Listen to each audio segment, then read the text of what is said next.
We want to kick off 2010 by introducing a truly magical and revolutionary product today. In order to really create a new category of devices, they're going to have to be far better at doing some really important things. Things like browsing the web. That's a pretty tall order. Something's better at browsing the web than laptop. Okay? Doing email. Enjoying and sharing photographs. Video. Watching videos. Enjoying your music collection. Playing games. Reading ebooks. If there's going to be a third category of device, it's going to have to be better at these kinds of tasks than a laptop or a smartphone. Otherwise, it has no reason for being. But we think we've got something that is. And we call it the iPad. Steve Jobs was obviously a marketing genius, and he knew exactly what jobs he was trying to solve with the iPad. That's what it looks like. Very thin. Just like this. And what this device does is extraordinary. He didn't focus on how fast the iPad's processor was, or how many pixels the screen had, or how many GB of RAM the iPad had. Those are all specs that competitors would talk about, but Apple never talks about such specs. They focus on the job that they're trying to solve. It is the best browsing experience you've ever had. And again, to see the whole web page is phenomenal. Right there, holding the internet in your hands. It's an incredible experience. Phenomenal for mail. See your inbox, your photos, flip through them, you see your month's activities or your day's activities and everything in between. So that gives you a little overview of what the iPad can do. Steve Jobs focused on the scenarios that he felt the iPad was built to solve. So what makes this so genius? And what connection does this have to milkshakes? Make sure to watch this video till the end to find out the secret. Hey, my name's Akash. I'm a product manager at Okta in Silicon Valley and have a MBA from Harvard. On this channel, I talk about ways that you could improve your product management skills and career. So if you're new here, consider subscribing. While I was at Harvard Business School, I took a course by probably the most famous business professor ever, Professor Clayton Christensen. He talks a lot about the jobs to be done framework. People don't want to buy a 1/4-inch drill, they want a 1/4-inch hole.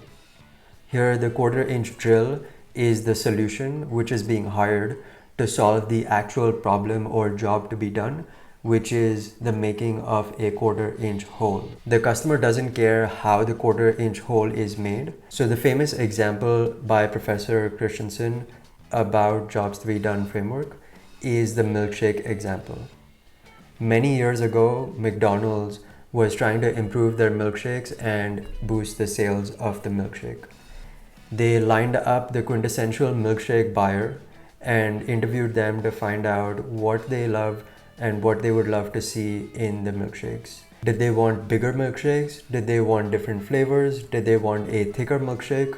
They asked them all of these questions and they got very clear answers.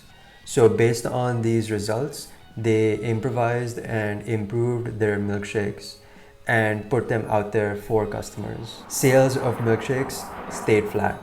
They didn't improve at all. They hired Professor Christensen to figure out what was going on and how they could actually get milkshake sales to improve. The first thing that Professor Christensen did was try to figure out what job to be done these milkshake buyers were looking to solve with the milkshake and how McDonald's could address and solve that job to be done even better.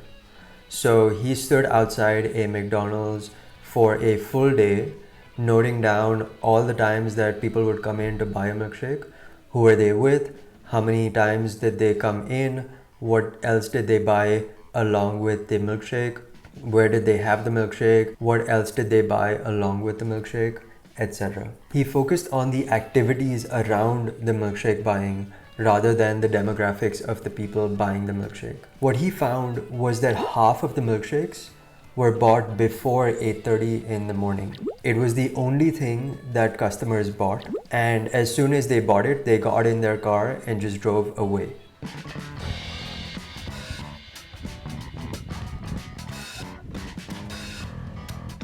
So the next day he went back to the same McDonald's to interview some of these customers and ask them, what job are you trying to solve when you buy this milkshake? What are you actually trying to get done when you buy this? And the last time you tried to solve this job but you didn't come to McDonald's, where did you go and what did you buy to solve this job? What he found out was that all the customers had the same job to be done. They had a long and boring commute to work for which they wanted something to munch on and make their commute more interesting and to keep them full and not hungry until lunch. When they didn't buy a milkshake, they bought a banana or a donut or a bagel. Some even bought a Snickers bar. But all of those had problems.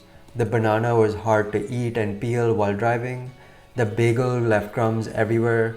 The donut just made them feel too guilty after eating it. And the Snickers bar was just too sweet and quick to eat, and it didn't keep them busy for the full commute. The milkshake worked best to solve their job because it was easy to hold in their hand. They could sip it while they were driving to work. It kept them full until lunch, and it didn't make them feel too guilty about having the milkshake before lunch. The competition for the milkshake wasn't just Burger King milkshakes, but it was also bagels, donuts, bananas, Snickers bars, and a bunch of other things that McDonald's wasn't even thinking about. Speaking of jobs, the like button's job is that it needs to be smashed. So take a quick second to do that. Also consider subscribing if you want to see more content like this. So after Professor Christensen figured out the job to be done, he set out to find other ways to solve this. Based on his recommendations, McDonald's made a thicker version of the milkshake, which was even harder to suck up the thin straw, so kept commuters sipping on the milkshake for even longer. They added in some fudge pieces and chocolate pieces to it to add an element of surprise. And they even changed the layout of the restaurants to make it easier for a commuter to just come in, grab a milkshake, and be on their way. Focusing on the exact job to be done, McDonald's was able to 7x their sales of milkshakes. So tying this back to Steve Jobs and the iPad, he knew exactly what jobs he was trying to solve with the iPad, and he even listed them out in the keynote to make sure that customers knew exactly what the iPad was made to solve. iPad is an awesome way to enjoy your music collection. Movies, TV shows, podcasts, iTunes University, everything built right into YouTube. You can watch YouTube on it, including YouTube in high def now. They've got a lot of high def video. And of course, it's awesome to watch TV shows and movies. So that gives you a little overview of what the iPad can do. The iPad was built to be a consumption device, and the competition included not netbooks, but televisions, board games, and other entertainment and consumption solutions. I want you to pick a product that you use every day and put in the comments what problem or what job to be done you hire that solution for. And also, what other solutions or products do you use to solve the same job? Check out this video on being a product manager, where I break down the 5 key things that I have learned from being a product manager in Silicon Valley. See you in the next video. Bye.